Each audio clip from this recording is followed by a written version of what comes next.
divine tree that is worshipped by many generations of people in my village grows on the tall mountain located on the village's west.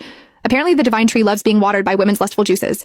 In order to garner the blessings and protection from the divine tree, the village will pick out a woman to serve it every month. Since young maidens are shy and reserved by nature, the juices they secrete aren't enough to satisfy the divine tree. In that case, the village will be plagued by misfortune and disasters. Because of that, there are rumors saying that the divine tree prefers married women instead. All the married women in the village refuse to serve the divine tree. I, on the other hand, yearn to get picked out by the village every day. After all, I'm born to feel pleasure at its height. Unfortunately, my weak husband can never satisfy my urges. I was planting seeds in the fields when the village secretary, Isaac Holton, ran over to me. His face was crinkled in joy as he exclaimed, "It's finally your turn, Haley." I tossed the seeds aside and excitedly rubbed my hands. "Really? Thank you so much, Mr. Holton." Isaac was pleased by my reaction. He gave me a once-over with his hazy eyes, not bothering to hide the lecherous glint in them. I wasn't bothered by his gaze, but the woman working in the next field shot a look of disdain at us before muttering, "She only married into the Emerson family some time ago, but she's already acting so promiscuously. Fred sure is unlucky to have a daughter-in-law like her." I rolled my eyes and retorted, "You're a shriveled-up old hag now, so it makes sense that you don't understand what a privilege it is to serve the divine tree. I'll definitely satisfy it. You agree with me, don't you, Mr. Holton?" Isaac nodded vigorously. Using the saplings around us as cover, he ran his greasy hand along my thigh. The woman's face turned a ruddy red when she realized that she couldn't win the argument against me. She lowered her head and continued working. I scoffed.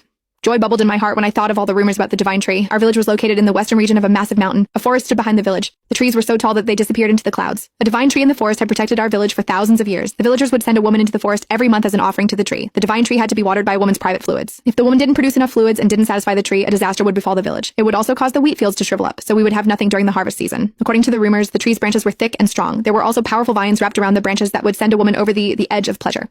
On top of that, if the woman was able to absorb the fluids that the vines excreted, they would become radiant. From my perspective, I was going to have a wonderful time tomorrow. However, the older women in the village avoided being selected as an offering for the divine tree at all costs. The divine tree didn't like shy young women. On the contrary, it preferred married, experienced women. Most of the married women in the village were already middle-aged. The last one who was sent to the divine tree returned with disheveled clothes. Her bottom half was also a mess. At that sight, a fearful expression crossed the face of the village chief, David Kingsley. He claimed that the woman hadn't satisfied the divine tree, so disaster was about to befall the village. To appease the divine tree's wrath, the men of the village decided to deliver me to it after they discussed their options.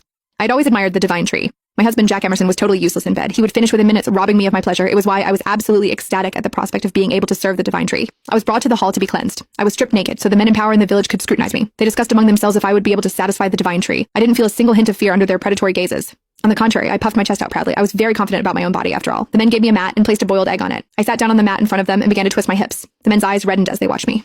A few moments later, David removed the mat, which was now damp. The egg's shell had been peeled clean. David popped the egg into his mouth and patted my shoulder with a satisfied expression. "Good job, Haley. The divine tree will definitely adore you." I smiled, feeling pleased. My body trembled as I exclaimed, "Don't worry, Mr. Kingsley. You can count on me." It didn't take long before news of me being the divine tree's next offering spread like wildfire throughout the village. The men shot strange looks at me when I left the hall. Meanwhile, the women huddled together and discussed among themselves. I heard that she managed to peel the egg. She did. She's such a slut. The men couldn't take their eyes off her when she was peeling it. Fred's so unlucky to have a daughter-in-law like her. I stuck my nose in